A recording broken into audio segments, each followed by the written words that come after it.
A police officer observes a scruffy little puppy trailing him for several blocks, never straying from his side. Initially, he assumes the puppy is simply a lost pet, but when he bends down to inspect its collar, he discovers something unexpected, a crumpled note concealed within it. The note contains a heartfelt plea for assistance, and upon realizing its origin, Officer James feels as if his world has crumbled. He wonders who authored the message, what awaits him at the other end, and why this small dog is so determined not to abandon him. Before we delve into the narrative, please share in the comments where you're tuning in from today, and if you enjoy this tale, remember to subscribe. As Officer James walked along Madison Street, weariness weighed heavily on him after a long 12-hour shift. The streetlights cast elongated shadows over the cracked pavement, and the cool evening breeze did little to alleviate his exhaustion. All he could think about was reaching home to his cozy bed. Suddenly, the sound of soft padding caught his ear, prompting him to turn around and see a small, scruffy puppy trailing behind him, its brown fur unkempt and filthy. James waved his hand dismissively, urging the dog to go home. The puppy tilted its head, seemingly confused, but continued to follow closely behind. With each few steps he took, James glanced back to find the puppy maintaining a cautious distance. Its ribs were visible beneath its sparse coat, one ear flopped down while the other stood upright. "I said go home," James reiterated more assertively. The puppy paused momentarily, but then resumed its relentless pursuit. After walking for half a block, James halted and turned fully around. The puppy froze, mid-step, gazing at him with large, expressive eyes. In those eyes, he saw not merely hunger or fear, but an intense sense of urgency and desperation. "Listen, buddy, I can't help you," he said, trying to convey his intentions. 203. "I'm not even allowed to have pets in my building," he admitted, his voice softening against his will. The little puppy settled down right there. 203. "I shouldn't even have pets in my building," he admitted, his tone softening despite his initial resistance. The puppy settled onto the sidewalk, its tail gently sweeping back and forth across the concrete surface. James rubbed his face with his hand and let out a deep sigh. There was something about the way the dog gazed at him that tugged at his heartstrings. He crouched down slowly, extending his hand toward the puppy. Although it instinctively flinched, it remained in place, quivering slightly. "It's okay," James murmured gently. "I won't hurt you." As he moved closer, he noticed an object around the puppy's neck, a worn leather collar that looked like it was barely clinging on. Tucked within it was what appeared to be a piece of paper, crumpled and folded. 244. With care, James reached for the paper, speaking softly to calm the puppy as it observed him with wide, watchful eyes. His fingers struggled to unravel the paper in the dim light. When he finally managed to unfold it, he gasped in shock. The note contained shaky handwriting that read, "Help, my brother is sick, no food, no water, apartment 3B. Instantly, the fatigue that had weighed him down disappeared, replaced by a rush of adrenaline as he realized the gravity of the situation. He glanced at the puppy, which had now stood up, its tail wagging with hope. Without a moment's delay, James took off running, with the puppy joyfully sprinting alongside him, leading the way with newfound energy. Their footsteps resonated through the empty streets as they raced against time, spurred on by the urgent plea and the courageous little dog that refused to give up. The apartment complex rose ahead of James like a haunting relic from the past, its paint peeling and long, jagged strips and many windows covered with cardboard instead of proper glass. Following the puppy, he entered the building, determined to find help. A broken security door dangled loosely on its hinges at the entrance, while flickering fluorescent lights hummed above, creating an unhealthy glow that illuminated the dirty corridor. The wallpaper, which had likely once been bright and cheerful with its floral design, now hung in tattered strips, curling away from the walls in a defeated manner. A musty odor lingered in the air, intertwined with an unidentified scent that James couldn't quite place. As he ascended to the third floor, the sound of his footsteps reverberated against the cracked linoleum, each step tightening his stomach as his instincts as a police officer heightened. The puppy trotted ahead, its nails clicking rhythmically on the floor, before pausing at a door labeled 3B in worn brass numbers. James knocked firmly on the door, but the sound seemed to vanish into the oppressive silence enveloping the building. He stood still, listening carefully for any signs of movement from inside, yet there was nothing. "Police!" he shouted, pounding harder this time, causing the door to rattle in its frame, but eliciting no response. Next to him, the puppy began to whine, anxiously pawing at the threshold. When James tried the handle, he discovered it was locked. The silence emanating from the apartment felt disturbing, too complete, and too heavy. Every instinct honed over his years in law enforcement screamed that something was dreadfully wrong.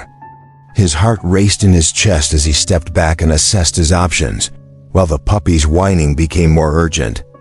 Making a decisive call, James took a deep breath, positioned himself, and delivered a powerful kick next to the lock. The door splintered at the entrance.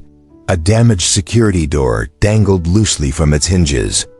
Inside, fluorescent lights buzzed and flickered above, casting an unhealthy glow over the dirty hallway. The wallpaper, which likely was once bright and cheerful with its floral design, now curled away from the walls in defeated strips. A musty odor lingered in the air, mingled with something unfamiliar that James couldn't quite place. His footsteps echoed on the cracked linoleum as the beam of light from the hallway sliced through the darkness, illuminating a corner that likely belonged to the living room. In that spot, he spotted two children. A small boy, no older than 8, huddled against the wall with his thin arms wrapped tightly around something, a baby. James felt a sudden shock as he realized the bundle was indeed an infant. The older boy's eyes were wide and looked sunken in his bony face, reflecting the light much. Like a beam of light from the hallway sliced through the darkness like a spotlight, illuminating a corner that appeared to be part of the living room. James took a deep breath and pulled out his phone, dialing 911 while maintaining a calm and composed demeanor as he requested assistance from paramedics. While waiting for help to arrive, he quickly assessed the apartment, feeling increasingly disheartened with each grim finding. The kitchen cabinets were bare, their doors hanging open like gaping mouths eager for food. Inside the refrigerator, only a single carton of expired milk lay on its side, long past its usable date and now curdled. In one corner of the room rested a bare mattress, its springs exposed through the worn fabric, while nearby stood a crib with soiled sheets and several dirty bottles scattered around its base. As he continued to move through the apartment, something in the trash caught his attention, a crumpled piece of paper. He carefully smoothed it out, his heart sinking as he read the hastily written note that said, "We can't do this anymore. No money, no jobs. We'll find help and come back. Just take care of your brother. Be strong."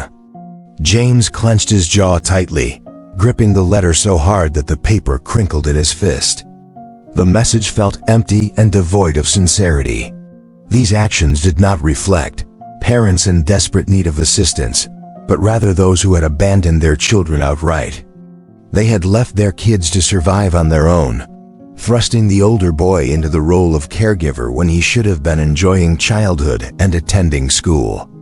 The sound of sirens grew closer, hitting James like a physical blow as he realized the gravity of the situation. These boys were completely alone, with no family or support system to look after them, and no one to ensure their safety. As the wailing sirens intensified, he silently vowed to the two small figures huddled together in the corner that they would not. James took a deep breath and pulled out his phone, dialing 911. He kept his tone even and composed as he requested emergency medical assistance. While he waited for help to arrive, he quickly scanned the apartment, and with each disturbing finding, his heart sank further. The kitchen cabinets were completely bare, their doors ajar like gaping mouths, and inside the refrigerator was nothing but a single carton of spoiled milk lying on its side, long past its expiration. In one corner of the room, there was a mattress with its springs exposed through frayed fabric, and beside it stood a crib with filthy sheets and a few unwashed bottles scattered around its base. As he continued to explore the surroundings, something in the trash caught his attention. It was a crumpled piece of paper, which he carefully unfolded. His stomach churned as he read the hastily written message that said they could no longer manage, lacking money and jobs, but promising they would seek help in return, urging the recipient to take care of their brother and be strong. Clenching his jaw tightly, James held onto the letter, the sound of the crinkling paper echoing his rising anger and despair. The words felt empty and devoid of true emotion. They did not reflect parents reaching out in desperation, but rather those who had abandoned their children without a second thought. They had left their kids to survive on their own, forcing the older boy into a parental role when he should have been enjoying childhood and going to school. The distant wail of sirens grew louder, hitting James hard as the gravity of the situation sunk in. These boys were entirely alone, with no family or support system to care for them or ensure their safety. As the sirens approached, he made an unspoken vow to the two small figures huddled together in the corner. They would no longer be left to face the world by themselves. Just then, the paramedics rushed into the apartment, their equipment making a clattering noise as they entered. As they hurried to evaluate the situation, the younger brother lay still in the embrace of his sibling, his small chest moving gently with shallow breaths. One of the medics carefully lifted the infant and placed him on a portable stretcher. Severe dehydration, the paramedic murmured to his partner Willie as the emergency responders hurried to evaluate the situation. The younger sibling remained still in his brother's embrace, his small chest heaving with shallow breaths. A medic gently lifted the baby and placed him onto a portable stretcher, muttering to his partner about severe dehydration. This could lead to possible organ failure, he observed as he assessed the infant's vital signs, emphasizing the urgency of their actions. The older boy's eyes widened in terror as they took his brother away, prompting him to quickly rise to his feet. Instinctively, he reached out, grabbing onto James's sleeve, his fingers twisting tightly into the fabric, clinging on with all his might. "It's all right," James reassured him calmly, placing his hand over the child's. "They are here to assist your brother. We need to allow them to do their work." Despite his attempts to comfort him, the boy continued to clutch James's sleeve tightly as they moved toward the ambulance. With each step, the boy's legs shook, visibly struggling to remain steady.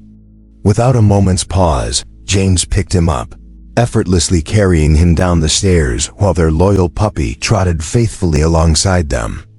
Inside the ambulance, the paramedics operated swiftly on the infant, connecting 4 lines and setting up monitoring devices.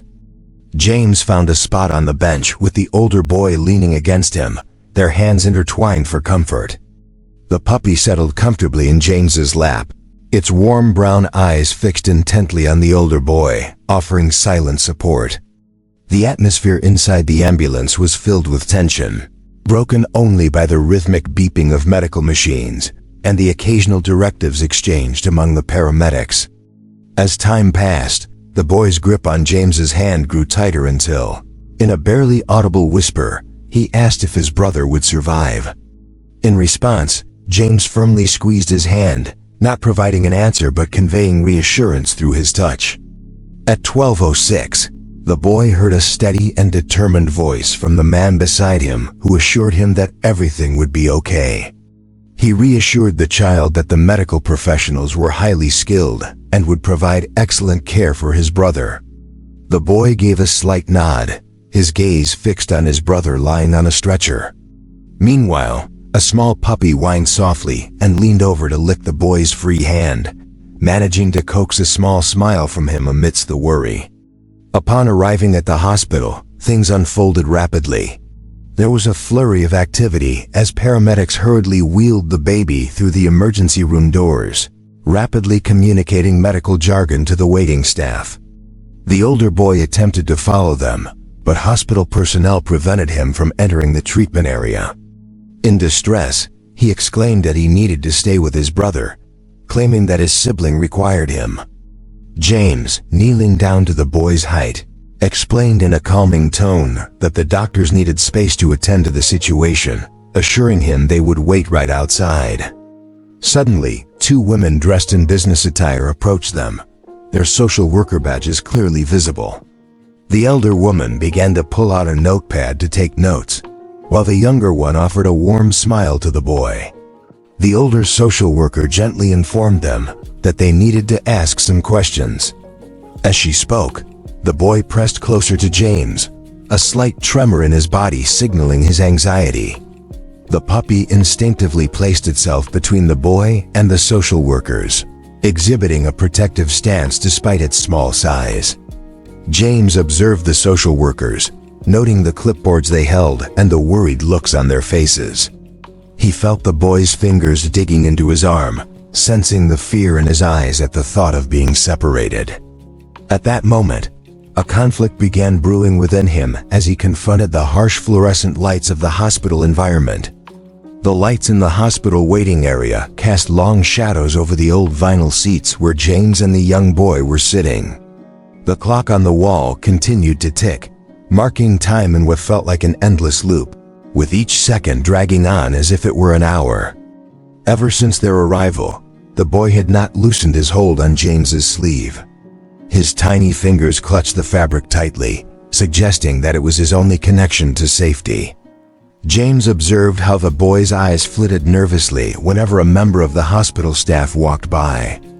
At their feet lay a puppy, its tail beating against the linoleum floor in a rhythmic display of anxiety, mirroring the tension that filled the room. Occasionally, the puppy would lift its head to nuzzle the boy's ankle, providing a quiet form of reassurance. "Are you hungry?" James asked gently, attempting to break the oppressive silence that enveloped them. The boy shook his head, but his stomach growled loudly, revealing his true feelings about hunger.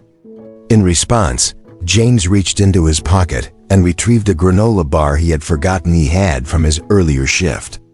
"You need to keep your strength up," he encouraged.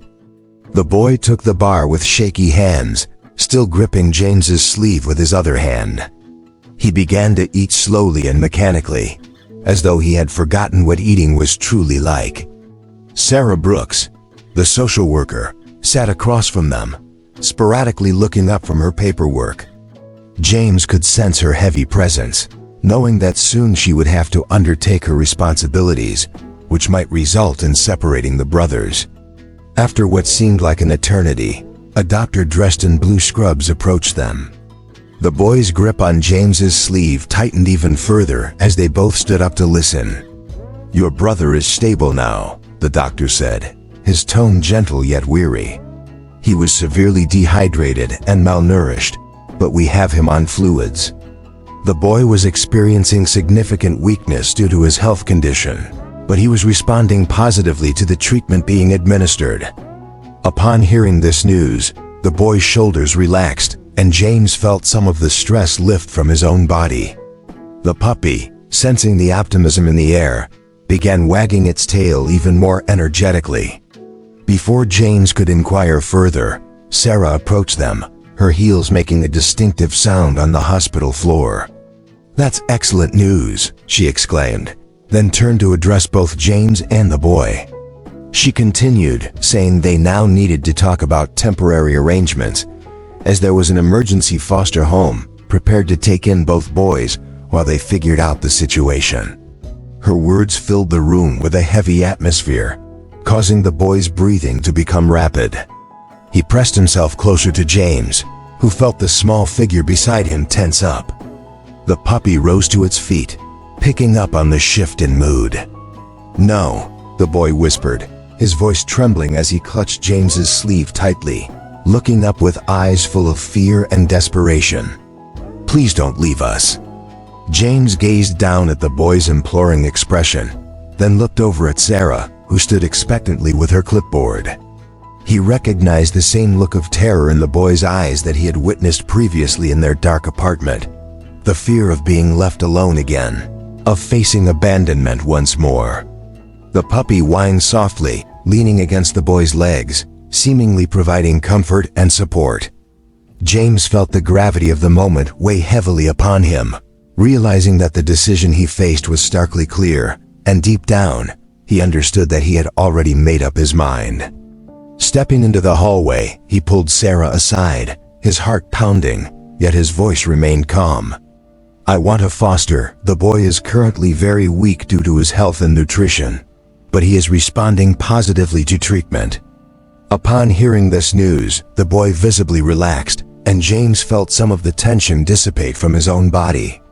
The puppy began to wag its tail with greater enthusiasm, as if it sensed the positive shift in the atmosphere. Before James could inquire further, Sarah stepped forward, her heels clicking rhythmically against the hospital floor. "That's fantastic news," she exclaimed, before turning to address both James and the boy. "Now we need to talk about temporary arrangements. We have an emergency foster home ready to take both boys while we work through the situation." Her words created a heavy atmosphere that filled the room. The boy's breathing grew faster, and he instinctively pressed closer to James for comfort. The puppy stood up, aware of the tension in the air. "No," the boy whispered, his voice shaky, as he tightened his grip on James's sleeve and looked up with eyes full of desperation. "Please don't leave us." James glanced down at those pleading eyes and then back at Sarah, who was observing him intently with her clipboard in hand.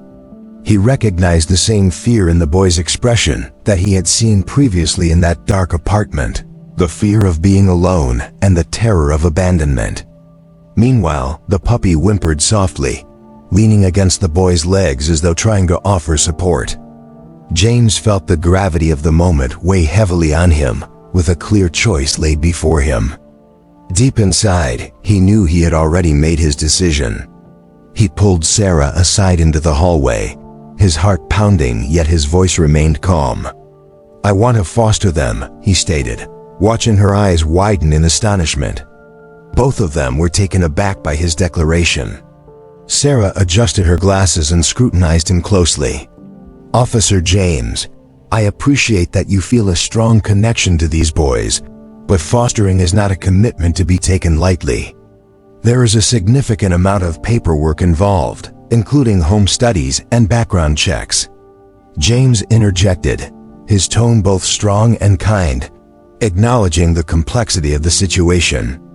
He emphasized that the children deserve stability rather than yet another temporary fix, as they have already been let down by numerous adults.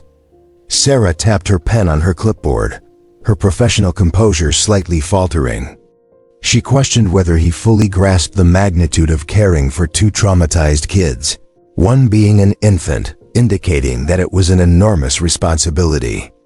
In response, James asserted with unwavering confidence that he had never been more certain about anything in his life.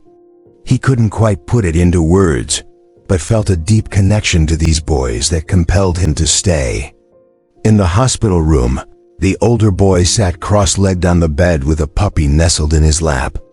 His small finger gently stroked the dog's fur while he watched his baby brother in the crib nearby, the rhythmic beeping of the monitors providing a backdrop to the otherwise still environment. James walked in with a paper bag filled with cafeteria food, the enticing aroma of warm soup and fresh bread wafting through the air. He observed how the boy's gaze tracked his every move as he laid out the meal. "Here you go, buddy," James said, handing over a bowl of soup and half a sandwich. The boy took them carefully, as if they could vanish at any moment. James chose to overlook the fact that the boy skillfully tucked half of the sandwich under his pillow, a quick and practiced action that revealed much about his past experiences with hunger. Feeling a lump form in his throat, James maintained a casual tone as he reassured the boy that there was plenty more food available, encouraging him to eat as much as he desired. The boy looked back at him with a hint of hesitation. As night began to settle in, the atmosphere in the hospital turned quieter. Before this peacefulness enveloped the room, the puppy had coaxed a hidden sandwich from its spot, wagging its tail in excitement. The baby, who had been receiving treatment for several hours, now rested peacefully in his crib, showing signs of improvement in his complexion. James took a seat next to the child's bed and observed him struggling to keep his eyes open. The puppy had nestled comfortably against the boy, providing warmth and companionship like a furry protector. Leaning closer, James spoke gently yet decisively, assuring the boy, "I will ensure your safety," addressing both him and the puppy.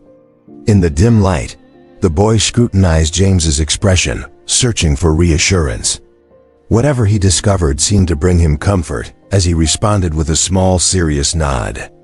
Though it appeared insignificant, James perceived that simple motion as the first indication of trust being established. Later, as the late afternoon sun cast elongated shadows over his driveway, James drove home carefully. In the rearview mirror, he kept an eye on the boy, who had remained silent throughout the entire journey. The child's tiny hands were clenched tightly around the car seat, his knuckles turning pale with anxiety, while the puppy stayed close at his side, leaning against his leg. Upon arriving at their destination, James attempted to maintain a cheerful tone as he softly announced, "Here we are." He opened the back door and began by assisting Lucas with his car seat. Although the boy's grip relaxed only a fraction, his gaze darted around, cautiously assessing the unfamiliar environment.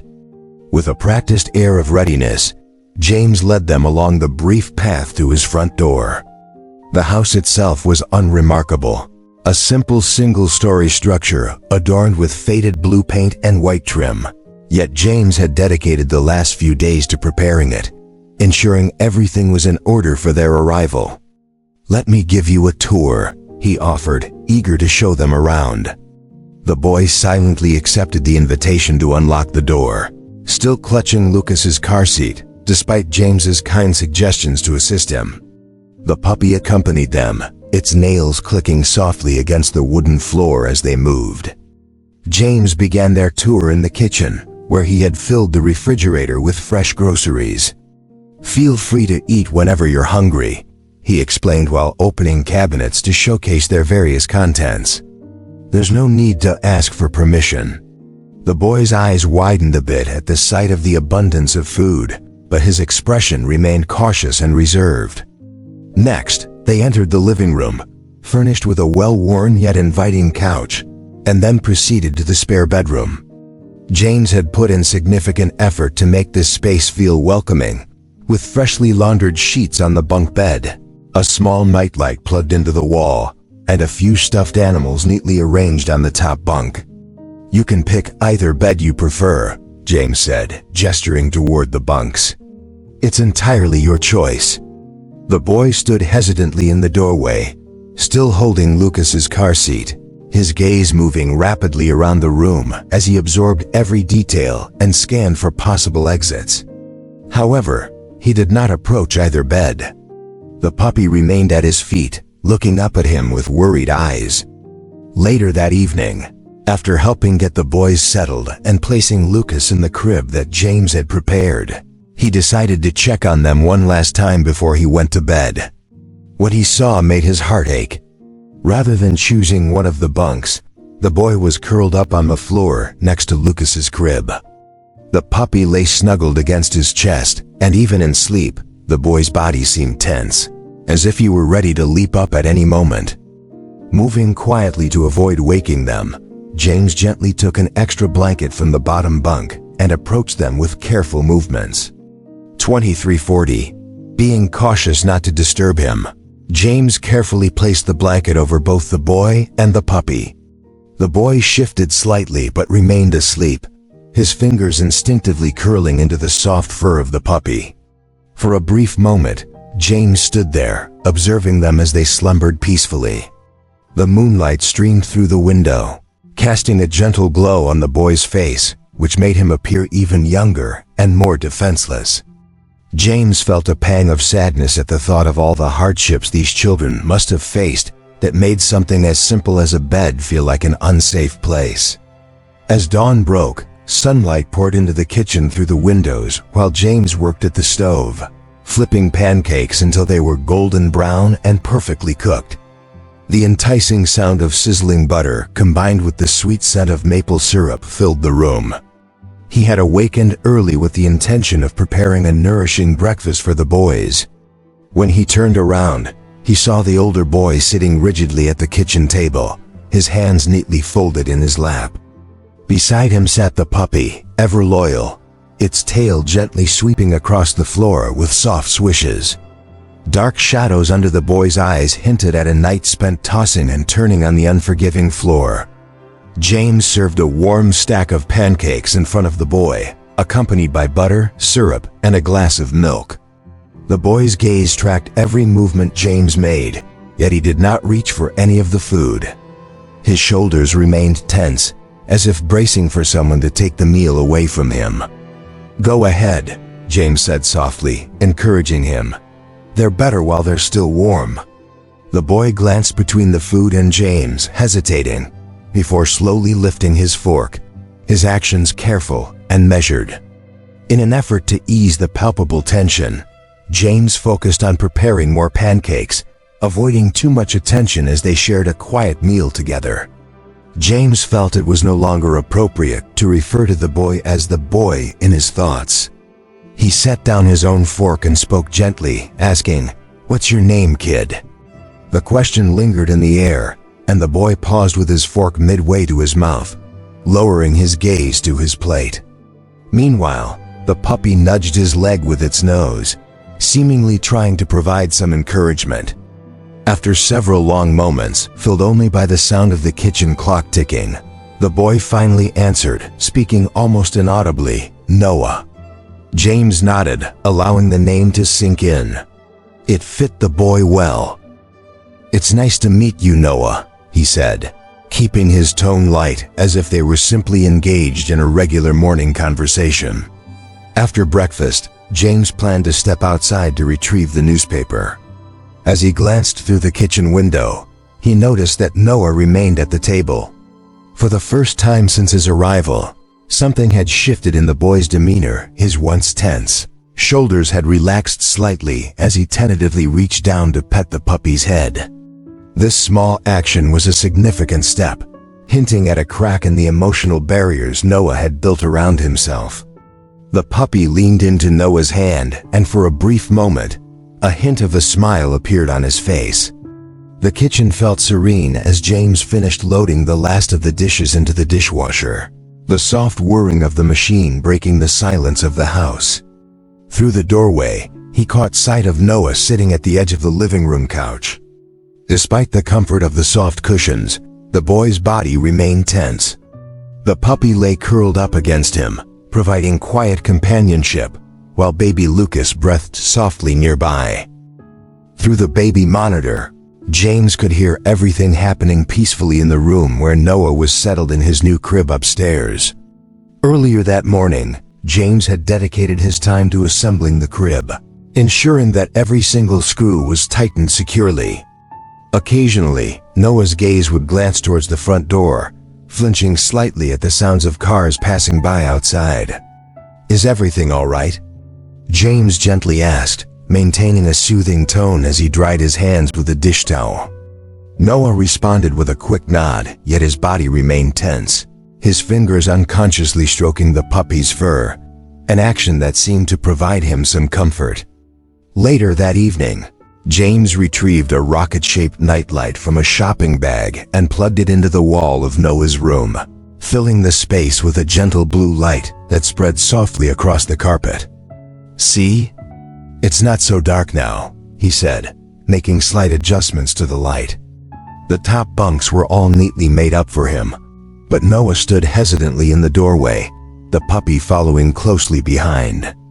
Without a word, he picked up a blanket from the bed and settled down on the floor in a corner, positioning himself as far away from the door as he could manage. The puppy circled around before lying down next to him. Running a hand through his hair, James felt a heaviness in his heart. He wanted to reassure Noah, saying, "You don't have to be scared here, kid." Although the words felt insufficient, he believed they were necessary. Noah, however, merely pulled the blanket tighter around himself, his eyes staring far off into the distance. As the house transitioned into the quietness of nighttime, James attempted to fall asleep, but found himself straining to hear any noises coming from Noah's room. Around midnight, soft whimpering pulled at his attention. He quietly walked down the hallway, taking care to avoid the creaky floorboard near the bathroom. The soft glow of the nightlight illuminated the scene, revealing Noah sitting against the wall, silent tears streaming down his cheeks. James had his arms wrapped around the puppy, with its face nestled deep in its soft fur. This heartwarming sight caused a pang of emotion in James's chest. Without uttering a word, he lowered himself to sit next to Noah, being careful as he placed a hand on the boy's quivering back. For a brief moment, Noah tensed up but ultimately chose not to move away. They sat together in the dim blue darkness, where the only sounds were Noah's uneven breaths and the soft snuffles of the puppy. Time seemed to crawl by, and eventually Noah's breathing began to stabilize, and his body grew heavy as sleep took over him. His head bobbed forward and then sideways until it finally rested against James's arm. The puppy shifted slightly, lying comfortably across both their laps. James remained completely still, listening to the rhythm of Noah's steady breathing, and feeling the initial weight of trust beginning to develop between them.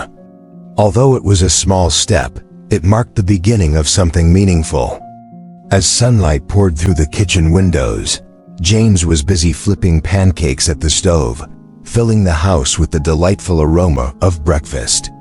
For the first time, Noah walked directly to the table and took a seat without hesitating or lingering uncertainly at the doorway. Hero, the puppy, followed closely beside him, his tail wagging energetically as he settled down beneath Noah's chair. Upstairs, cheerful babbling from Lucas could be heard through the baby monitor. When James went to fetch him, Lucas's face lit up with a bright smile. "Good morning, little guy," James said gently as he lifted Lucas out of the crib. The baby giggled, reaching out his tiny hands toward James's face, while Hero dashed between their legs as they made their way downstairs, his paws clicking on the hardwood floors. The puppy had quickly adapted to his new name, visibly perking up every time someone called for him, even amidst the bustling crowds at the mall. Noah's fingers found a firm grip on James's sleeve as they made their way through the crowded store, the bustling environment surrounding them. James kept a reassuring hand on the boy's shoulder, feeling the slight tremors that ran through him. "It's all right," James softly reassured him. "I'm here for you." He guided them toward a more peaceful area of the department store where children's items were arranged for display. Lucas was happily seated in the shopping cart, occasionally stretching out his hands to grab at various intriguing objects passing by. Although Hero had to remain at home, Noah frequently glanced around, seemingly searching for him in the toiletries aisle. James paused in front of a shelf filled with toothbrushes and said to Noah, "Go ahead and choose any one you like." Noah looked at him, then shifted his gaze to the vibrant selection of toothbrushes, his brow furrowing as though he was unfamiliar with the idea of making a choice for himself. He stood still, his eyes flitting between the colorful options and James's encouraging face. "Really?" Noah asked, as if needing confirmation. "Yes," James replied encouragingly. "Anyone you prefer." Gradually, Noah reached out and touched a blue toothbrush adorned with silver stars on its handle, only to quickly retract his hand, checking for James's approval. "That's a great choice," James said with a warm smile. Noah nodded and carefully took the toothbrush from the shelf before they continued on to the clothing section. There, James held up various pajama sets and asked, "Which ones do you like the best?" Once again, Noah appeared puzzled by the question, likely because he had never been directly asked about his preferences before. After pondering for a few moments, he pointed to a pajama set that featured rockets and stars, which coordinated nicely with his new toothbrush. Later that evening, after returning home, James began to unpack their shopping haul while Lucas enjoyed playing with some new toys spread out on a blanket. Meanwhile, Noah quietly slipped away into the bathroom. A few minutes later, he emerged empty-handed from the bathroom after brushing his teeth. When James checked afterward, he discovered Noah's blue toothbrush placed neatly in the holder beside his own. Although it seemed like a minor detail, it carried significant meaning. Noah was starting to feel that this place might actually become home for him.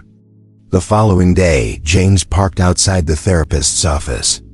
Noah sat stiffly in the passenger seat, his shoulders hunched and his complexion pale. Without Hero by his side, Noah appeared particularly exposed and vulnerable. "Come on, buddy," James said softly as he opened Noah's door. However, the boy remained still, his fingers tightly gripping the seatbelt. The brick building loomed ahead, its glass doors sparkling in the morning sunlight. As they got closer to the entrance, Noah's breathing became more rapid. He came to an abrupt halt at the doorway, planting his feet firmly on the ground. "I don't need to talk," he muttered, his gaze fixed on his worn sneakers, his voice barely rising above a whisper. James crouched down on the concrete so that he could meet Noah's gaze. The boy's face was tense, his jaw tightly clenched. James could sense the fear lurking behind Noah's carefully controlled demeanor. "You don't have to say anything if you don't want to," James reassured him, maintaining a steady and calm tone. "But I'll be right here waiting for you when you're finished." Noah's eyes flicked up to James's face, searching for any hint of deception. A few minutes later, he emerged with his toothbrush in hand, but it was still empty. When James checked again later, he noticed Noah's blue toothbrush had been placed neatly in the holder right next to his own. Although it seemed like a small detail, it meant a lot. Noah was starting to think that this place could actually be home for him. The following day, James parked outside the therapist's office, and Noah sat stiffly in the passenger seat. The investigation uncovered a deeper level of neglect, as incident reports highlighted numerous calls from worried neighbors about the sound of crying children. Hospital records indicated that there had been occasional visits to the emergency room due to preventable health issues. Meanwhile, school records were virtually non-existent. Noah had barely participated in first grade before his parents decided to stop sending him altogether. As James read through the reports, he felt tension in his stomach upon discovering multiple eviction notices, unpaid bills, and increasing evidence showing that 2 children were left to take care of themselves. The documents painted a vivid picture, revealing that while other children were occupied with learning how to read and play, Noah was instead focused on finding ways to survive. When the session concluded, Noah emerged looking drained. His eyes were red and puffy, and his usual calm demeanor seemed to have faltered. He approached James and stood close enough for their shoulders to nearly touch. The drive back home began in silence, with Noah leaning his forehead against the window, watching the buildings blend into a blur outside. His reflection in the glass revealed a fragility that James had not noticed before. "You're not going to leave, right?" Noah's voice was so soft that James nearly overlooked it. The question lingered heavily in the space between them. Gripping the steering wheel tighter, James felt his knuckles turn white. Noah nodded quietly, still gazing out the window, and James could see the internal struggle on his face, a conflict between wanting to believe in a better situation and being afraid to trust again. When James arrived home after his late shift, he found the house shrouded in darkness.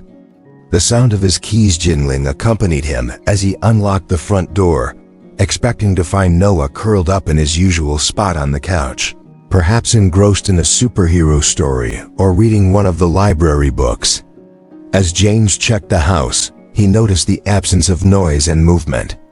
The babysitter had sent him a text saying that Lucas was already asleep, yet the living room was eerily quiet. The television screen was completely dark, and Hero's favorite spot on the rug was empty. With a rising sense of anxiety, James moved cautiously through the still house, calling out for Noah while trying to maintain a steady voice, despite the unease gnawing at his stomach. There was no response. He swiftly took the stairs 2 at a time, his footsteps reverberating in the silence surrounding him. Upon reaching the boy's room, he found the door ajar, and inside, Lucas was sleeping soundly in his crib. However, Noah was missing from his usual place by the bed. Panic coursed through James as his hands grew cold. He started searching every potential hiding spot: the bathroom, the closets, and every nook where a small child might conceal himself, but found nothing. Horrific possibilities raced through his mind as he hurried back downstairs. That's when he caught sight of something through the kitchen window: a small figure sitting alone on the back steps. Rushing outside, relief flooded over him when he realized it was Noah, sitting there in the darkness with Hero curled faithfully beside him. The boy gazed up at the night sky with an intensity that tugged at James's heart. "I thought maybe they'd come back," Noah said softly, not turning around.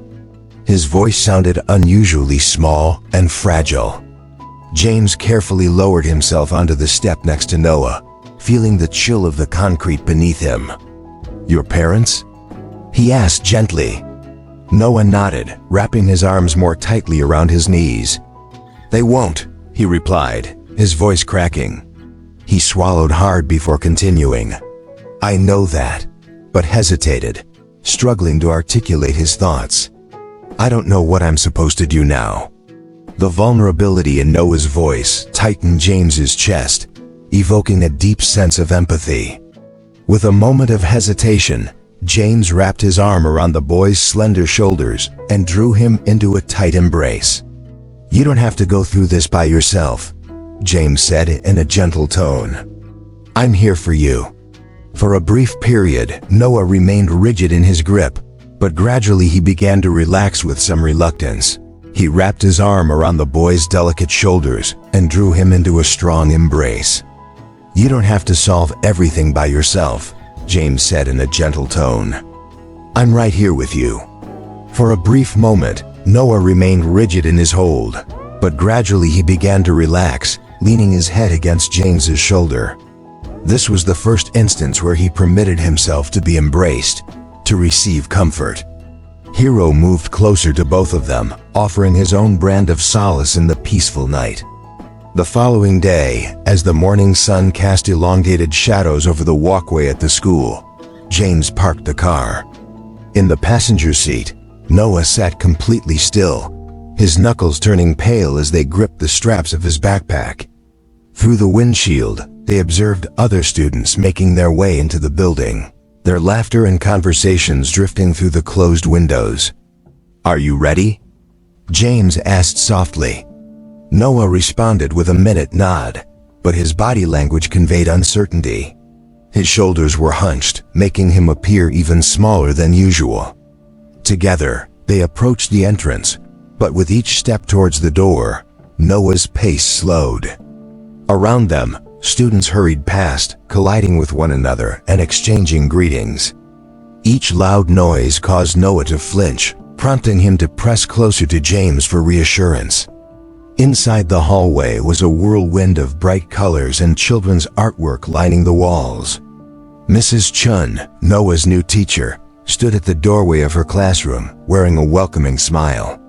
She had visited their home the previous week to help Noah ease into this transition, yet he still tensed up when she came near. "Good morning, Noah," she greeted him gently. "We are thrilled to have you in our class." Noah managed a faint nod, his gaze fixed on the tiled floor of the classroom. Mrs. Chun then introduced Noah to his classmates, numbering around 20.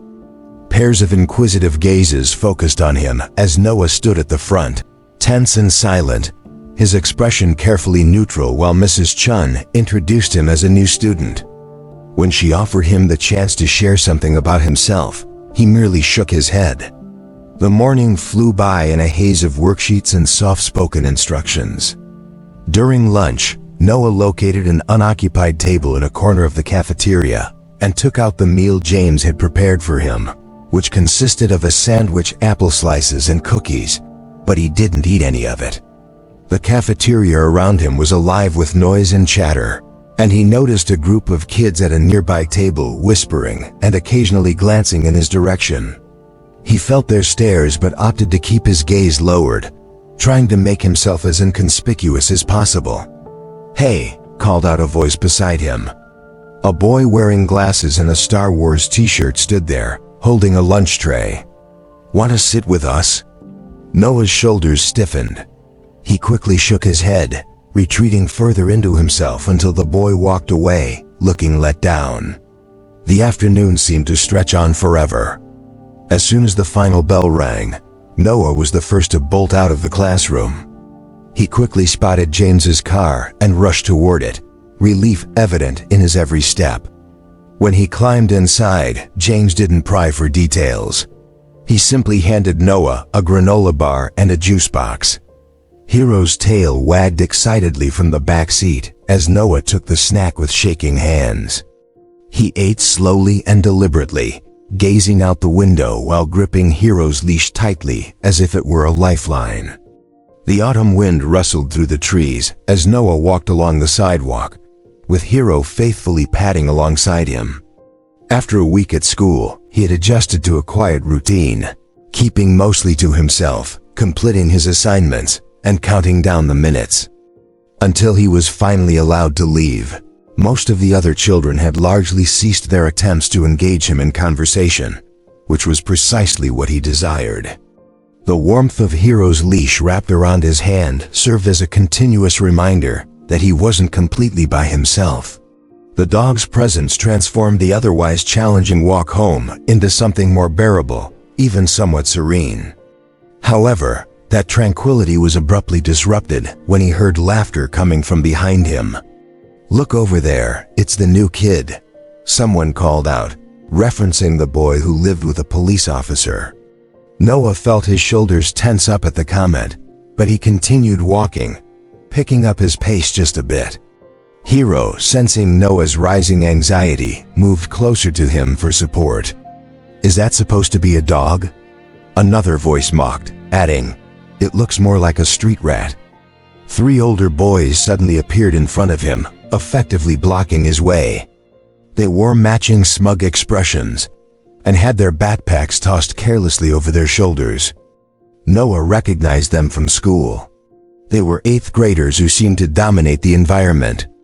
"Figures the orphan kid has a mutt," the tallest one taunted. "What's the matter? Couldn't you afford a real dog?" Noah felt a constriction in his throat, but chose to remain silent, tightening his grip on Hero's leash. The dog softly growled, picking up on the mounting tension between them. "Maybe it followed him home because they're both strays," another boy chuckled mockingly. The tall one stepped forward, swinging his foot toward Hero. The kick landed on the dog's side, causing him to yelp in distress while he waited to leave. The other children had largely given up on trying to engage him in conversation, which was precisely what he preferred. The warmth of Hero's leash rested in his hand, serving as a reassuring reminder that he wasn't truly alone. Having the dog by his side made the journey home not only tolerable but also somewhat serene. However, that tranquility was abruptly broken when he heard laughter coming from behind him. "Hey look, it's the new kid," one voice shouted out, identifying him as the boy living with the police officer. Noah felt his shoulders tense up, but he continued walking, quickening his pace slightly. Hero seemed to sense his unease and edged closer to him. "Is that supposed to be a dog?" Another voice mocked, suggesting that it looked more like a stray rat. 3 older boys appeared directly in front of him, effectively blocking his way. They wore matching smug expressions, their backpacks casually slung over their shoulders. Noah recognized them as 8th graders who acted as if they owned the school. "Figures the orphan has a mutt," sneered the tallest of the trio. He added mockingly, "What's wrong?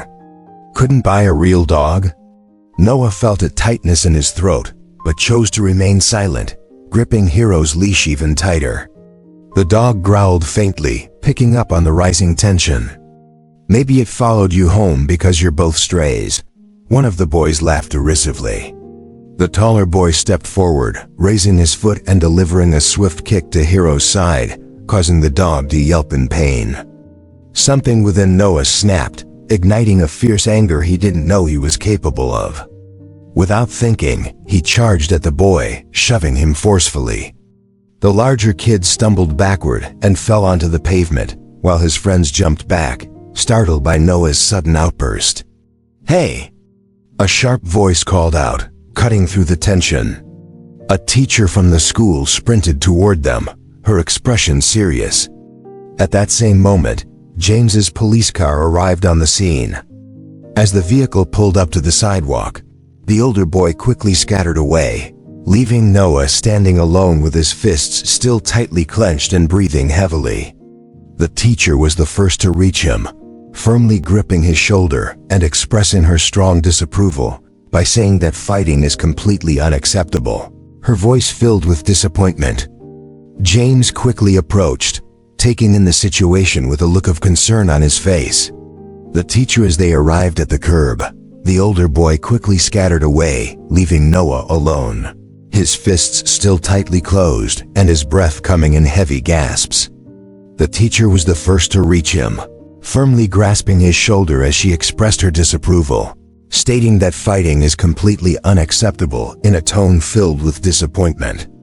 Meanwhile, James approached swiftly, taking in the situation with a worried look.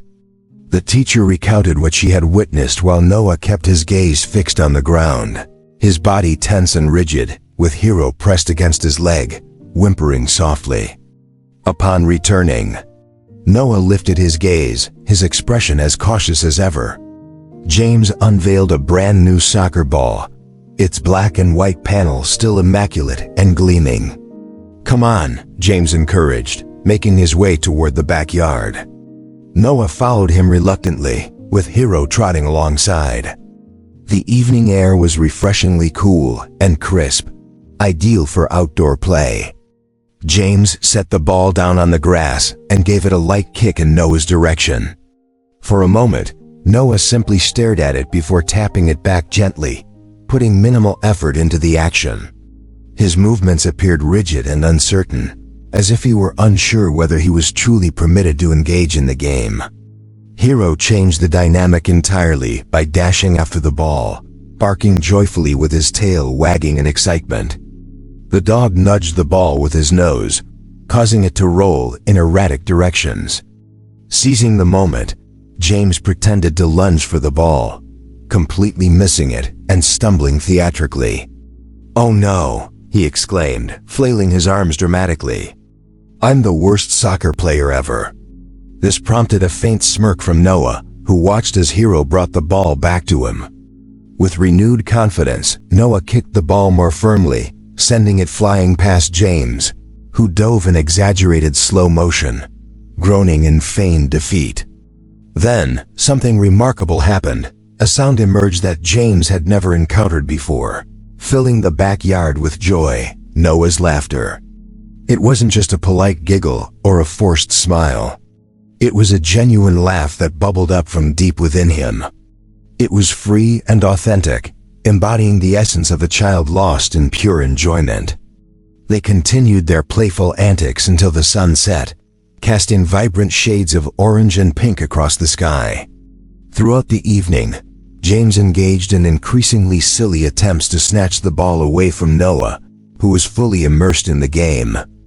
As confidence increased, the playful energy intensified with each kick that Hero made while darting between them, barking and jumping, which added to both the chaos and enjoyment of the moment. When the night finally compelled them to retreat indoors, Noah's cheeks were flushed from physical exertion, and a glimmer in his eyes caught James's attention, something he had never observed before. After they had taken showers and gone through their bedtime rituals, confidence increased with each playful bounce of kick. The energetic dog darted around them, barking and leaping, which added to the delightful chaos and enjoyment of their time together. When the darkness eventually compelled them to retreat indoors, Noah's cheeks were rosy from all the running, and there was a glimmer in his eyes that James had never noticed before. After they finished their showers and went through their bedtime routines, James passed by the boys' room for one last glance. The sound of Hero's gentle snores caught his attention. There, lying on the bottom bunk, was Noah, not on the floor where he typically slept, but snugly in his bed, with Hero curled up beside him. Both of them were serene in their slumber. Although it may have seemed like a minor accomplishment, to James, it felt monumental. Back at home, while James was busy organizing paperwork at the kitchen table, his phone buzzed unexpectedly with an unknown caller ID. He almost allowed it to go to voicemail, but something urged him to pick it up. "Hello," he said, moving some papers aside. The silence on the other end lingered for several moments until a woman's voice broke through, sounding cautious and frail. "Is Noah okay?" she asked. James's hand halted over the papers as his stomach twisted upon recognizing her voice from old voicemails he had listened to during the investigation, Noah's mother. He glanced over to the living room, where Noah was happily assisting Lucas in stacking blocks, with Hero watching closely beside them. Without saying a word, James stepped out onto the back porch, quietly shutting the door behind him. "Why are you calling?" he inquired, maintaining a low yet assertive tone. We've been trying to get better," she stuttered, her words spilling out more rapidly now, filled with urgency and disarray. "We didn't mean to leave them for so long. Things became overwhelming and we couldn't think clearly, but we're different now. We've been." As James worked diligently to save money, his stress was evident. He felt a tightening in his jaw. Memories of Noah sleeping on the floor flooded back as James was focused on saving money. He felt a tightening in his jaw as memories flooded back. He thought of Noah sleeping on the floor during the initial weeks after Lucas's birth, when the infant was connected to hospital machines. He recalled the empty cabinets and the dirty crib he had discovered in the apartment that had been left behind. Confronting her, he spoke with a voice that was icy, saying, "You abandoned them. You left an 8-year-old to look after a baby with no food, no water, nothing." She pleaded with him, desperately stating, "Noah doesn't need false hope from you now, please. I'm their mother. I just want to see them, even if it's just once." After ending the call, James felt his hand tremble around the phone. Fueled by anger and an instinct to protect, James took several deep breaths of the cool night air before re-entering the house. That evening, Noah pushed his food around on his plate, hardly eating anything at all. Since dinner began, he had spoken very few words, and even Hero's gentle nudges couldn't coax him out of his. The only sounds in the room were the gentle clinking of plates and the soft patting of Hero's paws as he navigated around, always alert to his two favorite humans. Suddenly, Noah's quiet voice shattered the stillness with a question. "Do you think they're ever coming back?" The plate that James was holding almost slipped from his grasp. He placed it down cautiously, feeling a pang of sorrow at the blend of hope and fear reflected in Noah's tone. This marked the first time the boy had brought up his parents since that fateful night on the back steps. After drying his hands, James guided Noah to the kitchen. Only sounds in the room were the gentle clinking of plates and the soft patting of Hero's paws as he moved around, keeping a watchful eye on his two favorite people. Suddenly, Noah broke the silence with a small voice, asking if he thought their parents would ever come back. The plate in James's hands nearly slipped from his grip as he set it down cautiously, feeling a pang of heartache at the blend of hope and fear present in Noah's tone. This was the first time since that night on the back steps that Noah had brought up his parents. James dried his hands and led Noah to the kitchen table where they both took a seat. Hero immediately lay down at Noah's feet, providing comfort. The gentle overhead light cast soft shadows across Noah's face, making him appear even younger than his 8 years. Taking a deep breath, James turned to fully face Noah. He considered sugarcoating the situation or offering some comforting yet untruthful reassurance, but he realized that Noah had already endured far too many harsh realities in his young life to deserve anything less than the truth. "I don't know," James said softly. "But I do know this. Family isn't about who leaves. It's about who stays." Noah's fingers instinctively found their way into Hero's fur, gripping tightly, while the dog remained perfectly still, seemingly aware of the significance of the moment. In the quiet background, the clock ticked softly as Noah absorbed James's words. Eventually, in a whisper so faint that James almost didn't catch it, Noah said, "You stayed." Those words lingered heavily in the air, filled with profound meaning. James felt an emotional tightness in his throat as he replied firmly, "Always." Noah swallowed hard and nodded in response. For the first time, James noticed a change in Noah's expression. He no longer looked as if he were waiting for someone. The autumn breeze gently stirred the leaves in the park, causing golden foliage to scatter along the worn paths. Noah walked alongside James, one hand holding onto Hero's leash while his other arm swung leisurely at his side. The boy appeared to be lighter in spirit these days, more engaged with the present rather than preoccupied with anxious thoughts. His shoulders seemed less burdened compared to before, and occasionally he would hum a soft tune as they strolled along. Then, without any forewarning, Noah abruptly halted, his entire body stiffening as Hero's leash slipped from his suddenly loose grip. A pallor washed over his face, and as James followed the direction of Noah's frozen stare, he felt a jolt in his heart. The tranquility of the afternoon shattered like fragile glass. There she was, Noah's mother. Her clothing looked crumpled, her hair disheveled, and her gaze was fixed on Noah with an intensity that ignited James's instinct to protect. Dark circles marked her eyes, and her hands fidgeted anxiously by her sides. Without a moment's thought, James placed himself in front of Noah, feeling the small boy grasp the back of his jacket, twisting the fabric tightly. She approached them with uncertain steps, her eyes looking distant and unfocused. Words spilled out of her mouth in a hurried stream. "Noah, I'm so sorry. I intended to come back." Her voice cracked under the weight of desperation as she continued to advance, the sound of leaves crunching beneath. Autumn breeze gently rustled the leaves in the park, causing golden foliage to scatter across the aged pathway. Noah strolled alongside James, one hand managing Hero's leash while his other hand swung leisurely by his side.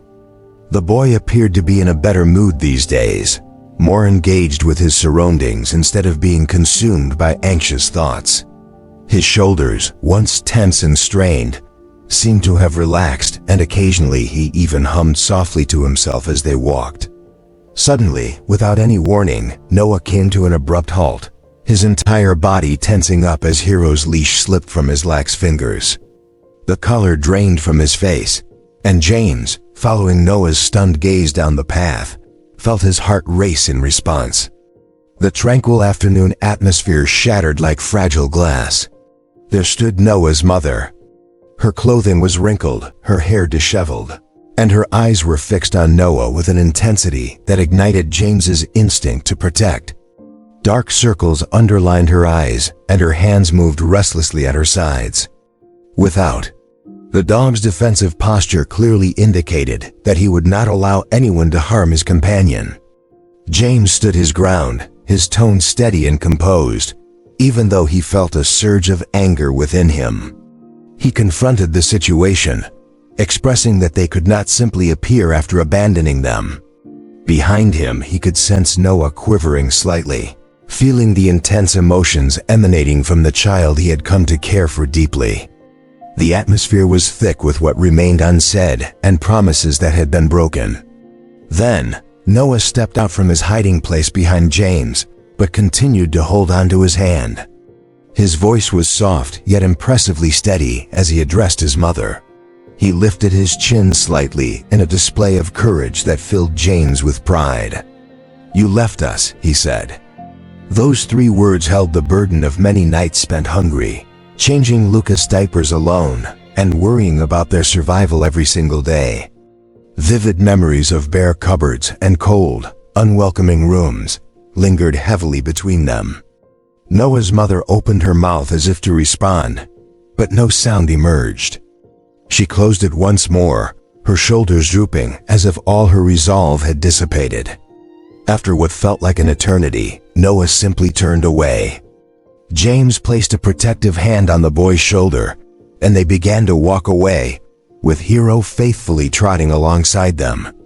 The autumn breeze picked up, swirling leaves around their feet. Noah did not look back. With each step away from his past, he grew more resolute. That evening, the house was enveloped in a quiet stillness, the kind that follows significant events. Noah sat on the living room floor, absent-mindedly stroking Hero's fur while lost in thought. James went about the house, completing various minor tasks while allowing Noah the necessary space to sort through his feelings. Since they had left the park, Noah hadn't spoken a single word, but James could observe the turmoil within him, evident in his expressive eyes. As the sun gradually dipped below the horizon, it cast a gentle orange glow on the walls, creating a warm ambience. James prepared Lucas's bottle and made his way upstairs to begin the bedtime routine for the baby. The familiar sounds of water running and soft splashes echoed from the bathroom as James bathed Lucas. Meanwhile, Noah remained downstairs, his gaze repeatedly shifting toward the stairs, indicating his internal struggle. Hero, sensing Noah's hesitation, nudged his hand gently in encouragement. Eventually, Noah rose to his feet, moving quietly across the carpet with his sock-clad feet as he ascended the stairs. He arrived at Lucas's room just as James was placing the baby into his crib.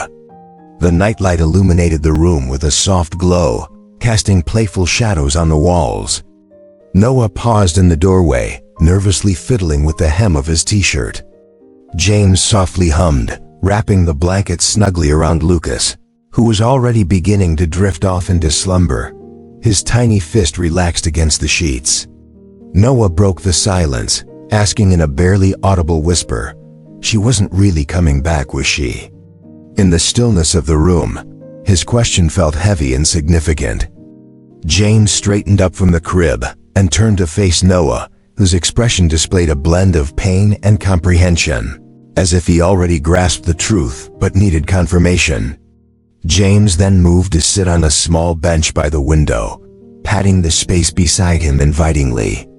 After a brief moment of uncertainty, Noah joined him, and Hero trotted over, settling comfortably at their feet with his chin resting on the floor.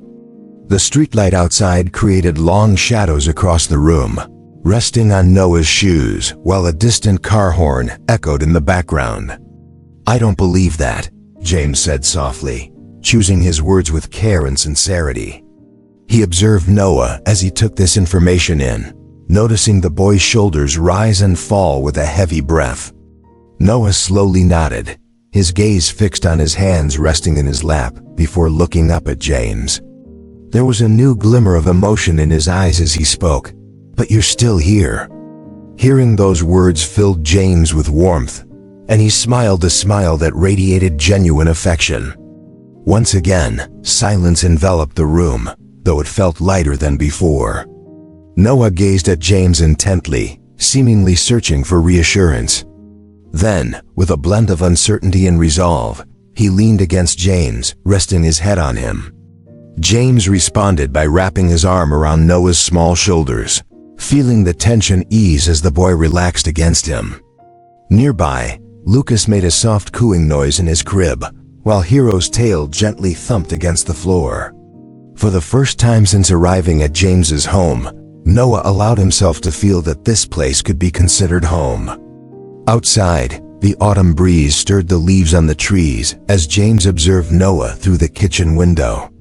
The boy was in the backyard, joyfully throwing a tennis ball for Hero, who gleefully chased after it.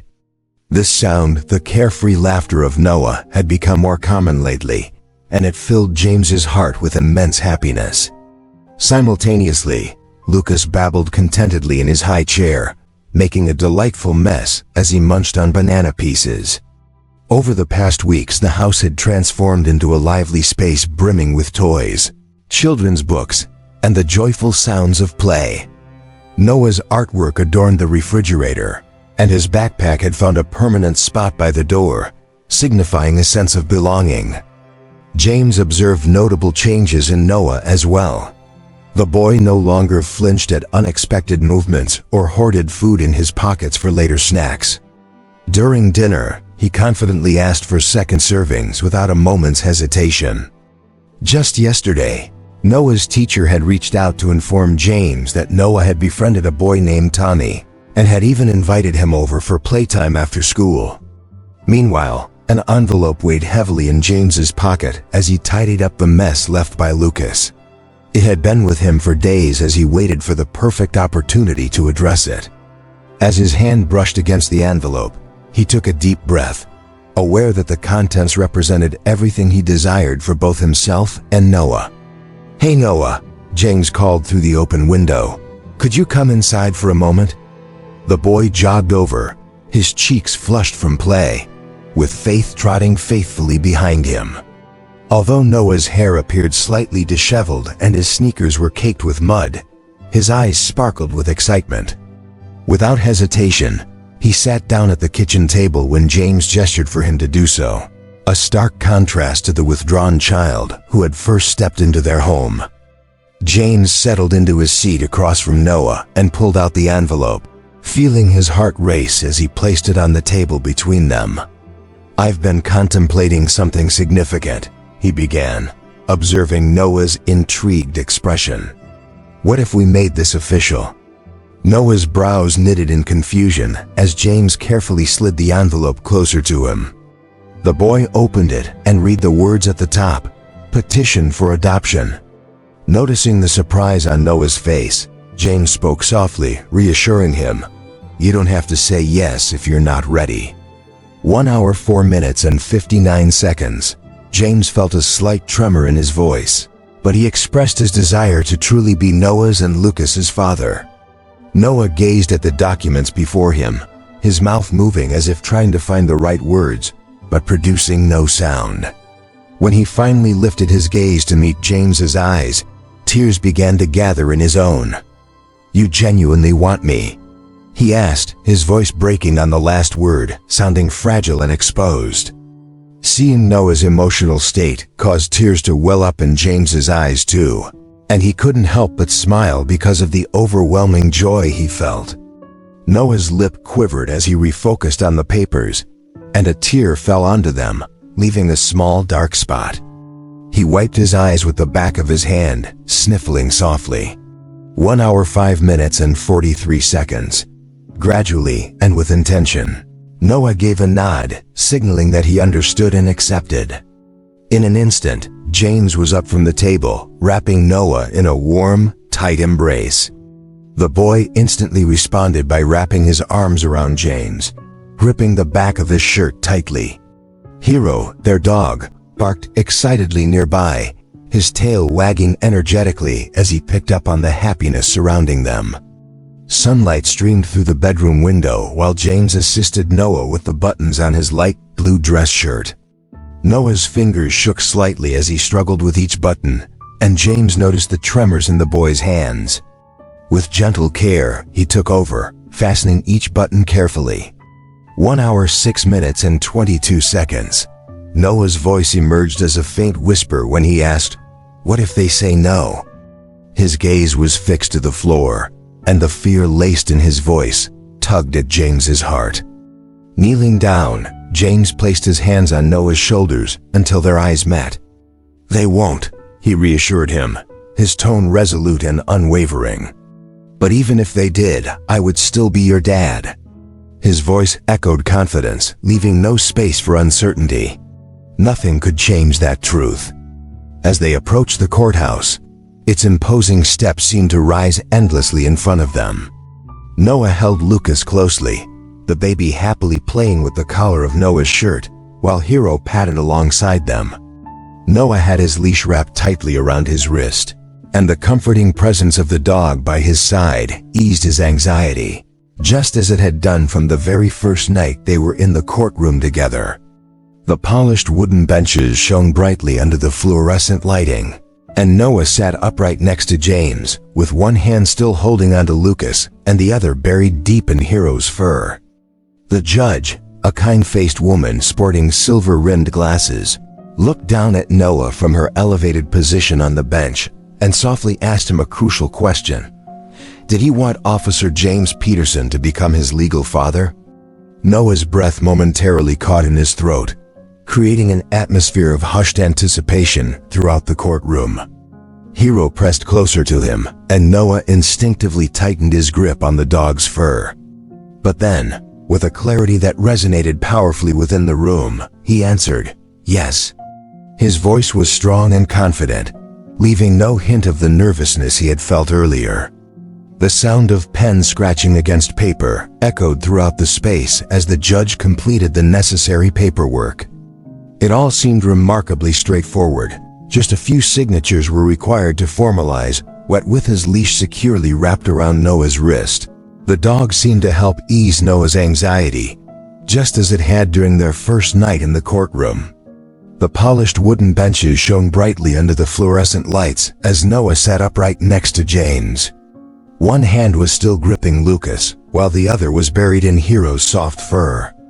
The judge, a kind-faced woman wearing silver-rimmed glasses, looked down from her elevated seat and addressed Noah gently, asking him an important question: whether he wanted Officer James Peterson to be his legal father. Noah's breath hitched for a moment, and the entire courtroom held its breath in anticipation. Hero nestled even closer to Noah, who tightened his grip on the dog's fur. Then, with a sense of clarity that resonated throughout the room, Noah responded affirmatively, saying, "Yes," in a voice that was both strong and confident, showing no signs of the nerves he had earlier felt. The sound of the judge's pen scratching against. Noah was checking a recipe on his phone, and this marked the family's first significant holiday together. He was eager to ensure that everything went smoothly. As he stood in the doorway, Noah observed his father James as he took a turkey out of the refrigerator. Their dog, Hero, sat next to Noah, wagging his tail with excitement at the delicious aromas wafting from the kitchen. The countertop was filled with fresh produce, fragrant herbs, and multiple cans of cranberry sauce. Noah quietly confessed that they had never celebrated Thanksgiving before, absent-mindedly petting Hero's head. His tone hinted at his uncertainty about the day's events. James responded with a warm smile, promising that they would make this Thanksgiving particularly memorable. He pointed to the impressive spread of food and asked Noah if he wanted to assist him with peeling potatoes. Later in the day, the house buzzed with lively conversations as James's close friends arrived. Officer Sarah from the precinct brought along some homemade rolls, while James's partner Mike showed up with his wife and 2 children. The dining room table, which typically felt too large for just the 3 of them, now seemed perfectly adequate for everyone present. Steam rose enticingly from the well-cooked turkey as the guests took their places at the table. Lucas occupied his high chair, happily squishing sweet potatoes between his fingers, while Hero lay contentedly under the table, wagging his tail against the floor between Noah and James. Before the meal began, James suggested they take a moment to express their gratitude by sharing what they were thankful for this year. He smiled at the guests as they began to share their thoughts on family, health, and friendship. When it was Noah's turn, he shifted uncomfortably in his chair, clearly feeling the weight of everyone's attention on him. He fidgeted with the edge of his napkin, unable to meet their gazes and staring down at his plate instead. The quietness lingered for a brief moment before he quietly expressed his gratitude, saying he was appreciative of Hero. James raised an eyebrow and a familiar smirk appeared on his face. Meanwhile, Noah felt a slight warmth in his cheeks, and he looked briefly at James before focusing back on his plate. After pausing for a moment, he added softly that he was also thankful for James. The evening continued with friendly chatting and extra servings of pumpkin pie. As the guests began to depart, Noah took it upon himself to carry his plate to the kitchen. Without needing any reminder, he reached up and carefully placed it in the sink. This was an action he had never performed before. From the doorway, James observed him, a smile gradually forming across his face. Though it seemed like a minor act, it signified just how much progress they had made together. On the kitchen counter, a plain white envelope sat there, but it made James's stomach twist uneasily as he noticed the return address. The handwriting was familiar. It hadn't changed at all, with its distinct looping letters that had once abandoned her children, leaving nothing behind except a hastily written note. He picked up the letter, feeling its weight, which seemed disproportionately heavy for mere paper. For almost an hour, he wrestled internally with what action to take next. A part of him wanted to shield Noah from additional hurt by simply discarding the letter, but he understood that this wouldn't be fair to Noah. He deserved the opportunity to make his own decisions. Later that evening, after Lucas had gone to bed, James found Noah comfortably reading on the couch with Hero snuggled next to him. He sat down carefully, holding the envelope in his hands. "Noah," he said softly, "there's something important I need to give you. It's from your mother." Noah's book lowered gradually, and he focused intently on the envelope, his expression changing as color drained from his face. James maintained a deliberately neutral expression, a defensive habit he had developed over many years to shield himself from disappointment. "You can ignore it if you prefer," James reassured him, emphasizing that the decision was entirely up to Noah. With slightly shaky hands, Noah accepted the envelope, and Hero, sensing his anxiety, leaned closer to him for comfort. For what felt like an eternity, Noah fixated on the envelope, flipping it back and forth in his hands. Eventually, with careful intention, he ripped it open. Inside, he found pages filled with tightly written text. As Noah read, James observed his face intently, prepared to intervene if necessary, but Noah's demeanor remained surprisingly composed, almost detached as his gaze swept across the written words. Once he finished reading, he meticulously folded the pages and placed them on the coffee table. A heavy silence lingered until Noah finally broke it, speaking in a soft yet steady tone. "She wants to see me." He added that she expressed regret for being different now. Slowly shaking his head remained intentionally empty, a behavior that James recognized stemmed from years of shielding himself from letdowns. "You don't have to go through." Without a moment's thought, he tossed the letter into the trash, not bothering to glance back at it as he walked away with Hero following closely behind him. They made their way to the bedroom where his baby brother was peacefully sleeping, and his father would typically be there waiting for them in the morning. The autumn leaves scattered across their front yard signified that a whole year had passed since that life-changing night when a scruffy puppy had introduced James to two abandoned boys. As he observed Noah, he assisted Lucas in taking his unsteady steps in the living room while Hero bounded around them in a protective manner. James found it hard to recall what life was like prior to their arrival. The transformation in Noah was astonishing. The fearful expression that once clouded his eyes had vanished, replaced by a calm self-assurance. He no longer hid food under his pillow nor flinched at unexpected movements. When James affectionately ruffled his hair or gave him a brief hug, Noah leaned into the embrace instead of tensing up. Lucas had evolved from a frail infant into a plump toddler whose laughter filled their home with joy. His first word had been Noah, soon followed by Hero, although it came out more like Hi-you. The connection between the brothers remained strong and unshakable, but Noah had finally learned to share the duties of caring for Lucas alongside James. Hero, once a scrawny stray, had matured into a robust and devoted companion. His instinct to protect was still intact, yet his eyes reflected the peace of an animal who understood he was cherished and secure. That evening, after dinner and giving Lucas a bath, James adhered to his usual ritual of tucking Noah into bed. Hero patiently waited to occupy his regular spot beside Noah, his tail thumping against the floor as James tucked in the covers around him. James fiddled with the edge of his blanket, appearing more anxious than usual. He was on the verge of inquiring about what was troubling Noah when the silence was pierced by Noah's voice calling out, "Dad!" At that moment, James felt as if time stood still. His heart raced unexpectedly. Throughout their relationship and all the progress they had made together, Noah had never referred to him in that way.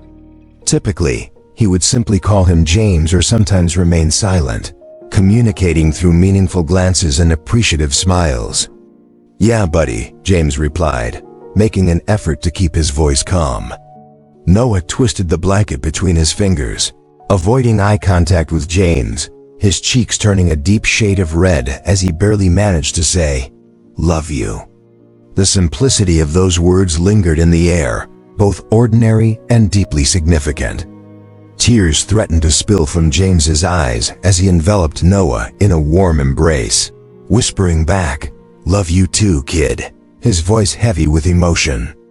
After they separated, Noah's eyes sparkled with happiness, and his grin was genuine. James then rose to turn off the bedside lamp, and Hero, the family pet, promptly leaped onto the bed, nestling into his familiar position beside Noah.